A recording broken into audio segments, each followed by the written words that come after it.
Welcome back to the Behind the Well show. Roger Abel in studio with Elias Randall on the absolute coldest day of the year. School's canceled. It's going to be like minus 45 to 50 degree wind chills today. Welcome. Awesome. Winter in Iowa. That's awesome. Nice hat you got on. You know what? When it's this cold, I'm wearing a hat, I'm wearing a hoodie, and a big jacket to stay warm. I woke up this morning, I'm like, I'm staying warm today. Yeah, I got all my winter gear in my car in case something happens. I have that too, but I'm just going to hope my car keeps running and someone comes and rescues me. Well, hopefully you have a hat and gloves if you're sitting there for a little bit. Well, yeah, my heater's running. Do I need hat and gloves? I'm only going, it's only like 6 miles home. It's on major road. Someone's going to help me out. I would hope. I'm prepared. Well, yeah, you're going a little farther. You kind of are out in the country. Yeah, I'm prepared. I could walk. Okay, so actually, I don't even think you can walk in this type of temperature. But anyway, dude, this will be a fun. I'm gonna quiz you. Where do you go? What's the best place to go? Best shopping place to go in Iowa, in our local area, when it's minus 45 degree wind chills? I don't There's know. only one. Somewhere that has a temperature sale. Nah, dude. Costco. Heated indoor garage. Oh, yeah, I don't shop at Costco. So. Oh, yeah. You drive in, it's heated in there. It's nice, covered. I've been there, so I do know that, but. So we started to go there a lot. Their produce just lasts so much longer than every other grocery store in this town. It'll last like 2 weeks. You go get strawberries at Hy-Vee, they're bad in like 2 days. Why do you think that is? Probably just turning over inventory more. I mean, you go in there and there's like, you got to buy it in bulk, right? Like it's not a little tub. It lasts 2 weeks. Yeah. Like I'll go buy lettuce and it's amazing how much longer it actually lasts. It's good to know. So that's what I'm doing this afternoon. Girls are out of school. There's no school today. We're going to trek down to Iowa City and we will make sure they pack their hat and gloves. Maybe an emergency blanket. Do you have one of those? Good idea. No, not in my car. One of those space age ones, you know? Uh-uh. My grandma bought one like 20 years ago. I still have it. That's a good idea too. Grandparents have pretty good, they kind of know the stuff you're supposed to have. I'll tell you why. They've been around a while. My grandma bought me for a birthday one year. I probably like 20. Yeah, I was probably 20. I was headed off to University of Iowa for college. She bought me a AAA membership. I'm like, why would I want a AAA membership? She goes, Roger, you need the AAA membership because I'll drive like a decent, like her farm was about an hour and 30 minutes, hour and 40 minutes from Iowa City. And then my parents lived about 35 minutes away from Iowa City. So I would drive a lot. She's like, you're going to want this. You know how many times I've used my AAA membership? How many? 15. Between running out of gas when I was a young kid, because, think I can make it somewhere. I was in Ames one time. I had 2 dead batteries in the same day. So the second time they replaced my battery for me, flat tires. I got stuck. So my grandma had a farm up in Manchester, Delhi area, 300 and some acres. And I was out there fishing. And they had a couple ponds. And I drove my truck down there. Started to rain. Guess what? Got stuck. AAA they had to send out the tractor, like tow truck. I think it would have cost me like $500 to have them get me out if I didn't have AAA free. That's amazing. For $120 a year. That's what AAA costs. Yeah, it's cheap. Wow. We have one in all the cars, and the card follows you. So if you have your card in your wallet, you're in someone else's car, help them out too. There's my pitch for AAA. And they're not a sponsor of the show. Just been pretty beneficial to me. And when I got it, I'm like, man, I don't want this. Why would I want this for a present? I have no desire to have AAA. Now it's pretty awesome. Thank you, Grandma. Yeah. Well, actually, it kind of brings up the first topic I wanted to talk about. Unexpected expenses.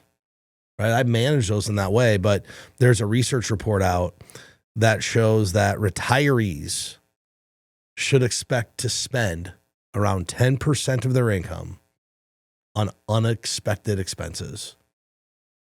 I was actually kind of shocked at that, but then when you look at what the numbers are, what they're using for income, it makes sense. So they are using an individual who makes $60,000 a year. The average unexpected expense for someone making $60,000 a year is about $6,000. And very few people have the money to pay for it.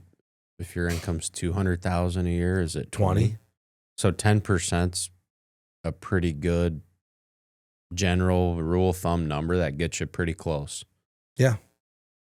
Just unexpected expenses. I mean, clearly there's other expenses, and it makes sense. If you make $200,000 a year, you probably have either a bigger house, more valuable house, more things. Like, so it makes sense it would go up. There's more stuff that can kind of come into your world. And I would think for a lot of people in retirement, the unexpected expense likely revolves around the living situation. And Jonas, what are you getting at? Well, Jonas talks about a lot. You know, people get to retirement, they have their house paid for, and they think they're not going to have to spend any money on their house. That's not reality. If you live in a house for 30 years after you retire, probably going to need some windows, probably need some doors, probably some siding. There's going to be maintenance, furnaces, water heaters, all those things. Every year there's maintenance on a house, whether you know it or not, but a lot of people overlook that. I was sitting down with an individual family just yesterday, and we were looking at where they've spent most of their money in their first 3 years. And they spent like a pretty good chunk of money, like probably more than they would have spent if they were working. But it was to purchase 2 cars. So they're good for a period of time. They keep the cars like 10 years. And it was to do siding. It was all like home repairs where all their money went, and it needed to get done. And what they've been doing is selling. They kind of set like a floor in their portfolio. And then if it's above that, then they'll spend the money to fix stuff and take money out. And if they don't, they won't do it. So they've been really rewarded the last 3 years. But most of their expenses are going to their house. So they'll get the house updated. And they're doing it smart. They're doing it when the market's up. But yeah, they're taking gains. And yeah, we had the conversation. Is this really how you want to determine whether you get to do things or not? Only if the stock market's up? What was the answer? Probably not. So we just set up a bucket. Situationally, home updates. That's not a bad bad mentality, but I think for your overall lifestyle, yeah, you don't want to just be. Yes. So let me roll it back. Their budget was like $84,000 a year is what they want after tax, but they only have like $5,000 a month coming in. So they're like $2,000 short. I said, why don't we just get you to what you expect to spend? And then your strategy of, hey, if the market's up now, then I'll do that big purchase. But I think what's happening is, I gather what's happening is that they have barely enough, not barely enough, but just enough to kind of live how they want. But anything above, they have to take it from the market. And their probability of success is 99% if they take $84,000 a year after tax. So psychologically, this number she's anchored or he's anchored to is starting to affect how they make decisions. And they're younger, they're not Social Security age yet. So they're just all these things going in that's kind of what we had to work through. And I think they thought I was going to tell them to spend less money. And I'm like, no, I think we should set up an ACH for the number we plan on spending out of this,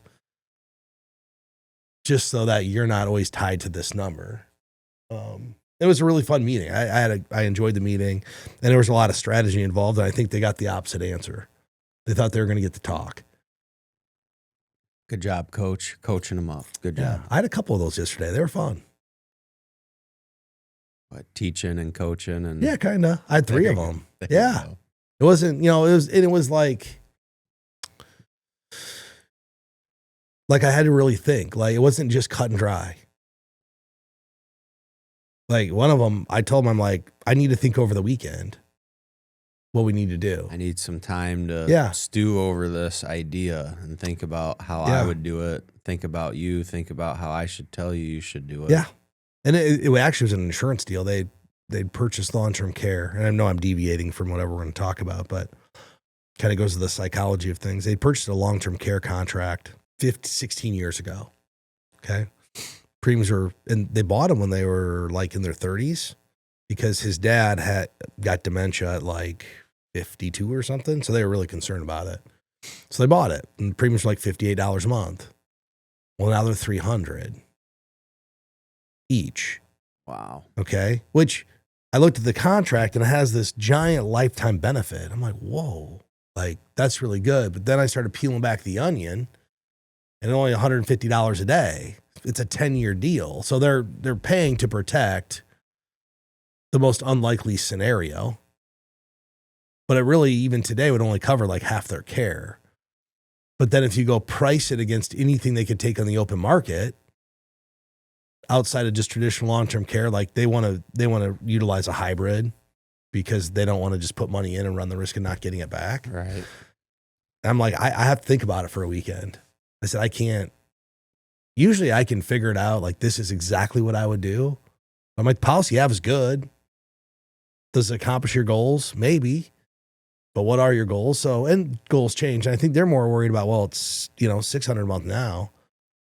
What's going to be when we're 80? And then can we actually afford it? Is it worth it? And all those different things start to run through somebody's mind. So that was probably which is unexpected. It's the one that I probably in the last few years, I'm like, man, I need some time to digest it. It's okay. It's a curveball. It was a curveball. It was fun. So I scheduled a meeting Monday night, and she didn't have her husband with her. So which makes it tough because they were worried that I wouldn't meet at 5:00. I'm like, dude, I'll just meet you at 5:00. He needs to be here, like, to make this decision. But it's good because it gave me time to kind of figure out and put a game plan together for it. Yeah. But sometimes you need that. You just need a little time to think and time to stew over the problem. Sometimes the answer just doesn't come to you right away. It's just it's a tough one. But I think it goes to, in general, a little bit about what we really do for people. We're really putting the game plan behind and trying to figure out what's going to give them the best outcome. And I look at things like people not having enough, your unexpected expenses are 10% of your income. Well, if you had an emergency fund and you plan for it, it's probably not that big of a deal, right? Like, okay, you're not working. If I were listening to this, I'd be like, well, whatever my annual income is, I better have at least 10 grand set aside for unexpected. But then what are and this is where emergency funds shift, right? So let's think about it. When you're working, your emergency fund is how much? 6 times your income. Well, when you're not working, do you need 6 times your income? I'm throwing it out there. Not necessarily. Like, just available. Well, you don't have income anymore. Once you're just saving more money in a retirement account. Think about it. Like, okay, all my income is from my retirement account. So I'm going to take money out to save up 6 months of withdrawals from my retirement account. You don't need to do that. It's robbing Peter to pay Paul. But the emergency fund shifts from being invested to what we would call a bucket strategy, where, hey, we have 1 to 3 years of cash sitting here in this cash bucket, and we don't have to worry about this stuff.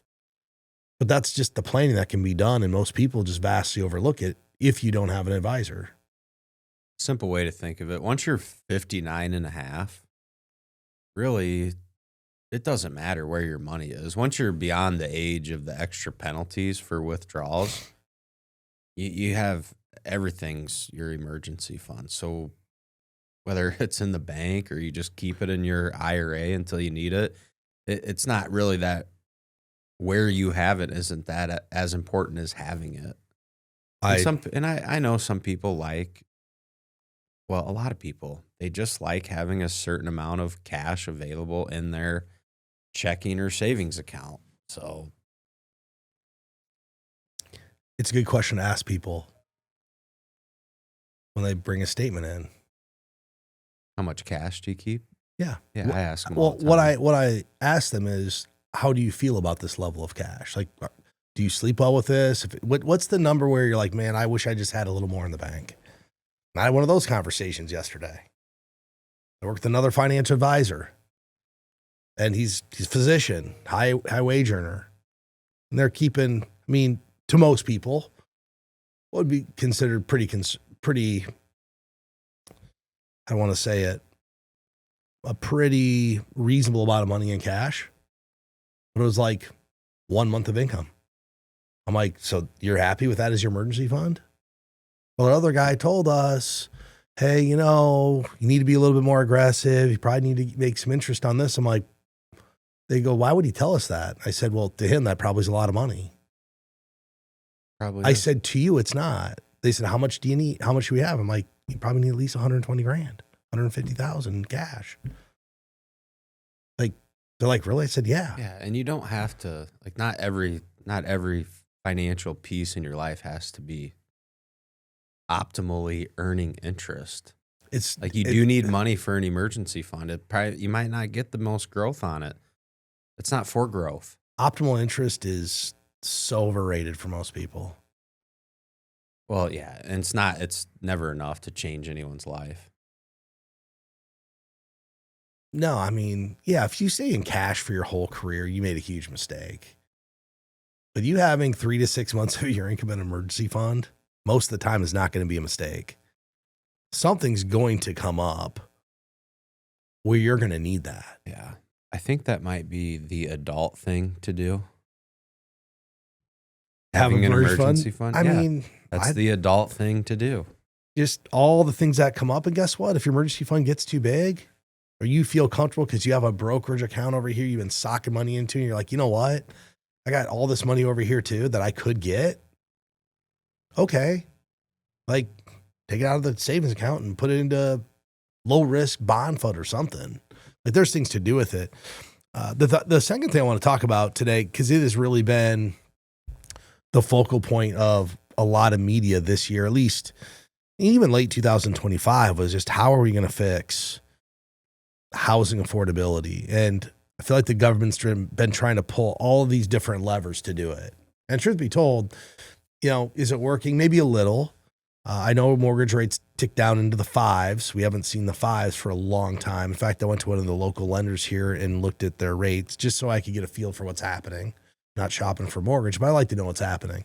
And one of the lenders had one at 5.49% fixed for 30, which I was like, really? So I called our banker friend and said, what can you guys do? He goes, I don't know how they're doing that. He goes, but if I did one at like 5.65, we'd maybe break even or lose a couple of bucks. We probably wouldn't do that. But either way, that's down because they were over 7. So housing affordability is coming down. But the recent one is we're going to try to limit institutional buyers. What are your thoughts on that? Because, I don't think in our local area, that's a big thing. There are probably listeners in our Dallas market down in Texas that there's likely institutional buyers buying there. Probably have some mixed feelings on it because, limiting buyers is also limiting part of capitalism, right? Just going out and making things happen. There's also the demand for housing is way bigger than the supply. And there's a lot of reasons why it's not fair that younger people trying to buy their first or second home, right, competing with institutional buyers buying single family homes. Like, that's fairly unfair, and it's driven up the price. So it's potentially a really good solution to help people. And I don't know, can we all, it depends, like as a nation, can we all agree that there should be a path for people to buy a home? Okay, so let me play devil's advocate here. Go ahead. Maybe it's not even devil's advocate, but I'm going to tell you what I think might happen. So I don't think institutional buyers are going away of single family housing. And what's happened, they watch ma and pops over the years, buy up 5 or 10 or 15 rental properties and build wealth. So why would they stop?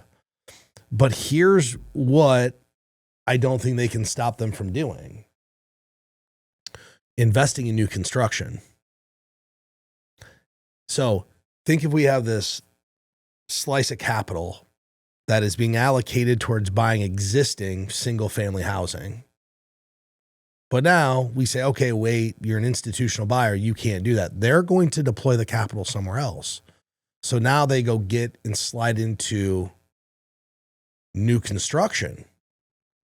That potentially actually helps the housing market. And that might be what they're trying to force by doing this is, oh yeah, by the way, if you slide that capital now into new home construction, what happens? We have more supply, which shrinks demand for existing.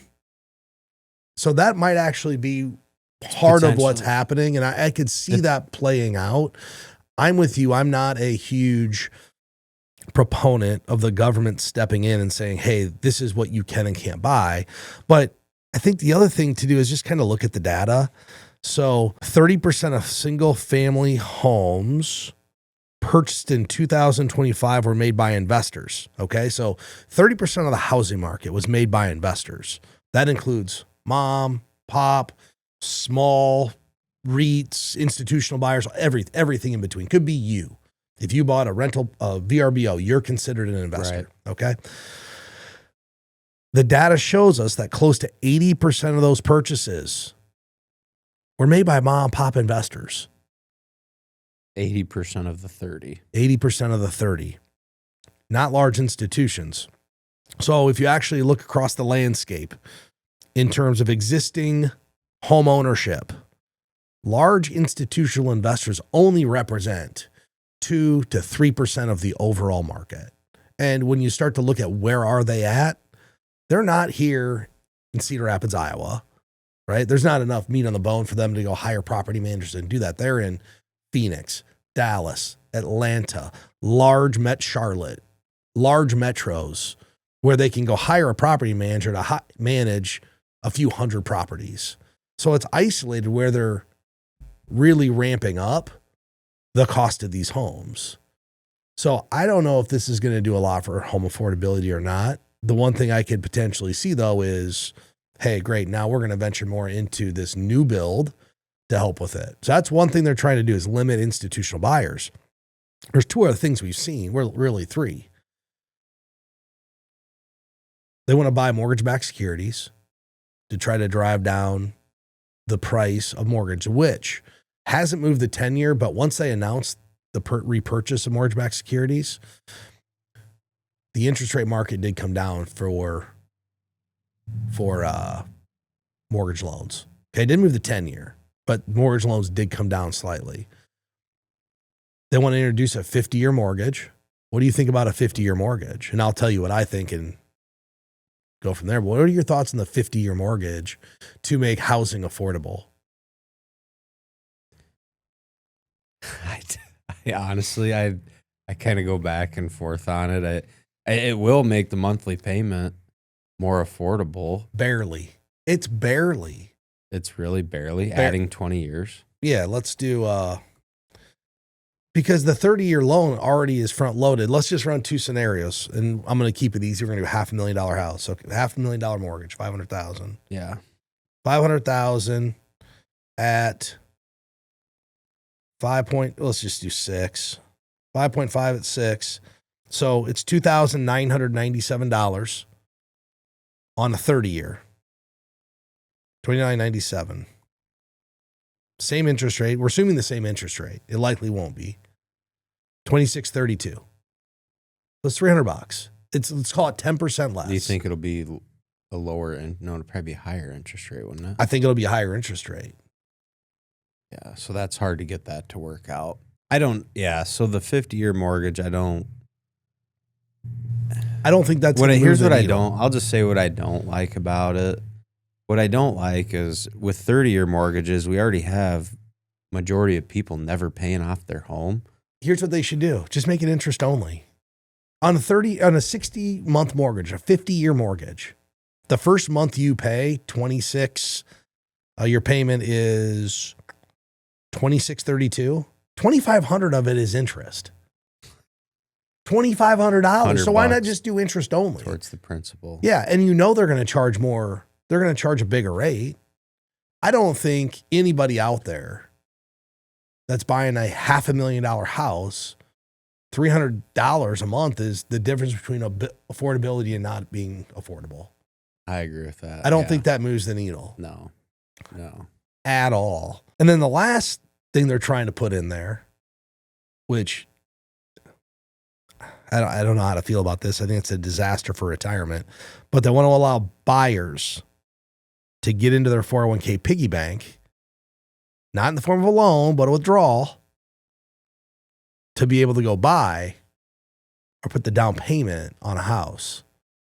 That's a terrible idea. Terrible. It will. If that's because here's the thing, people will do it. There's no way people won't do that. Oh, it's going to spur buying for sure. Yeah, if there's no penalty for that decision, that's what people will do. And that's not, I mean, I guess if you aggressively saved in your 401k to help accomplish that, because I can get this money in there, I can invest it, I'm going to target X to take out as a down payment. But that's not how it's going to work. Most people aren't that financially responsible. So they're going to, put in just enough to get the match from the company. And then they're going to go rob the best tool to build financial independence to go buy a home. Not a good idea.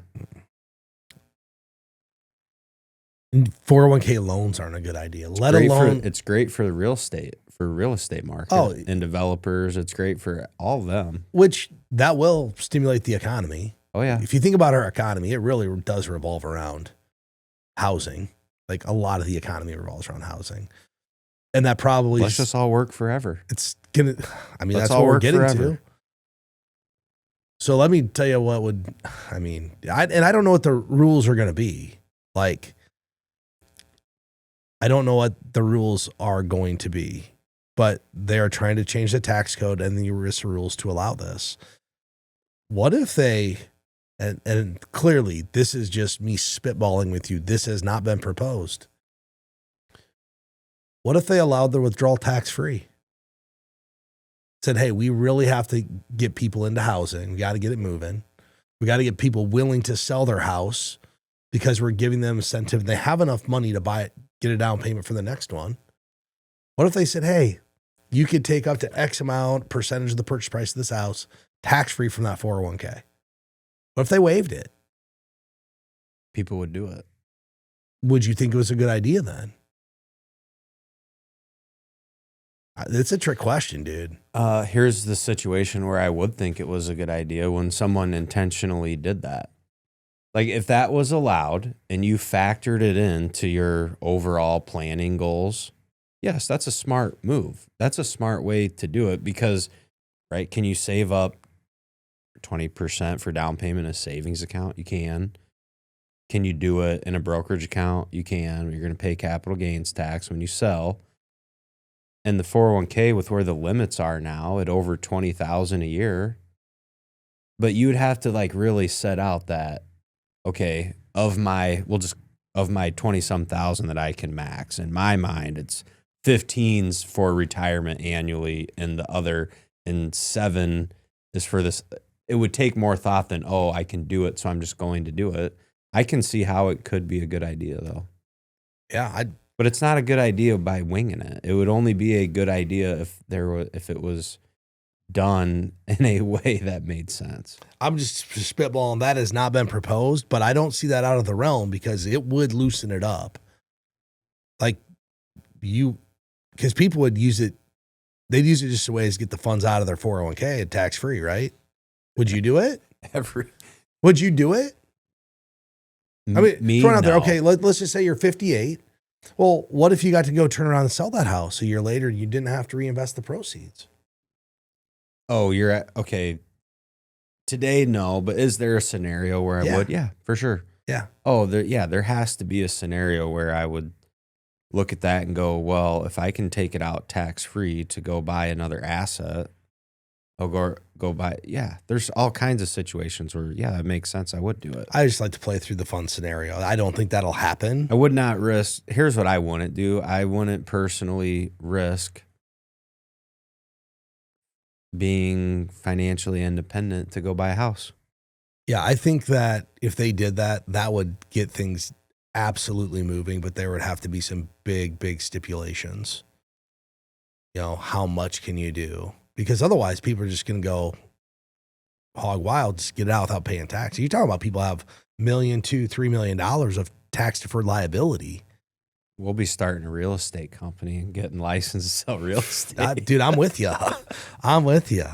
But I think those are fun things to talk about. We always just kind of like to run through all the stuff that's kind of happening in the world out there. Well, Elias, been a great show today. Talked about some stuff maybe we weren't planning on talking about, some different scenarios with current clients that we're working through that are, in my mind, challenging, fun, and all good things to talk about with people. With that said, I want to thank everybody for listening. If you're really anywhere in the United States today listening to this, I hope you stay warm, because I think even the South is getting some cold weather. I think Chris down in Dallas, he might be getting froze out, or at least pretty cold. I saw that they're supposed to get really cold weather there, and Missouri's going to get like 6 to 12 inches of snow. So, well, and down south, they don't build the houses the same as they do here. Like, their houses are not built to be in negative 25-degree weather. They're not insulated the same. The pipes aren't insulated the same. There's a lot of issues that happen for them with cold weather. Dude, Chris is like, if we get an inch of snow, we're going to be shut down for 3 or 4 days. They will. They don't have any equipment. Yeah, no trucks to move all the snow. People probably don't even own shovels. The kids down there are probably like, this is the greatest thing ever. We see snow one time every 5 years. Now, they have gotten snow several times in the last decade, so I could see people down there owning shovels, at least at this point, to get their driveway and their sidewalk scooped off. Oh, Chris, well, they have shovels. They have one for it's probably not what we have. They have shovels for their garden. Yeah, but a snow shovel. Yeah, they probably have a scoop shovel. You're going to go out there with a spade? Well, a scoop shovel, Yeah, you could, yeah. I know Chris, his place down there a couple of years ago, his pipes burst and he went through all that. So with that said, everybody stay warm. Hopefully stay safe. Hopefully your house is ready for this. And hopefully you keep listening to our show. Thanks for listening. Securities and advisory services offered through LPL Financial, a registered investment advisor, member FINRA SIPC. The opinions voiced in this show are for general information purposes only and are not intended to provide specific advice or recommendations for any individual. To determine which investments may be appropriate for you, consult with your attorney, accountant, and financial or tax advisor prior to investing. Premier Investments and Wealth Management and LPL Financial do not provide tax advice. Please consult your tax professional. Economic forecasts set forth may not develop as predicted, and there can be no guarantee that strategies promoted will be successful. There's no guarantee that a diversified portfolio will enhance overall returns or outperform a non-diversified portfolio. Diversification does not protect against market risk. Rebalancing a portfolio may cause investors to incur tax liabilities and/or transaction costs, and does not assure a profit or protect against loss. All performance referenced is historical and is not a guarantee of future results. All indices are unmanaged and cannot be invested into directly. There is no assurance that the techniques and strategies discussed are suitable for all investors or will yield positive outcomes. The purchase of certain securities may be required to affect some of the strategies. Investing involves risks, including possible loss of principal. Rebalancing a portfolio may cause investors to incur tax liabilities and/or transaction costs, and does not assure a profit or protect against loss. Dollar cost averaging involves continuous investment in securities regardless of fluctuations in price levels. Investors should consider their ability to continue purchasing through periods of low price levels. Such a plan does not assure a profit and does not protect against loss in declining markets. A plan participant leaving an employer typically has 4 options and may engage in a combination of these options, each choice offering advantages and disadvantages. Those options include leave the money in their former employer's plan if permitted, roll over the assets to their new employer's plan if one is available and rollovers are permitted, roll over to an IRA, or cash out the account value. Consult your tax professional about eligibility to Roth and traditional IRA contributions. Contributions and earnings in a Roth IRA can be withdrawn without paying taxes and penalties if the account owner is at least 59.5 and has held their Roth IRA for at least 5 years. Traditional IRA account owners have considerations to make before performing a Roth IRA conversion. These primarily include income tax consequences on the converted amount in the year of the conversion, withdrawal limitations from a Roth IRA, and income limitations for future contributions to a Roth IRA. In addition, if you are required to take a minimum distribution, RMD, in the year you convert, you must do so before converting to a Roth IRA.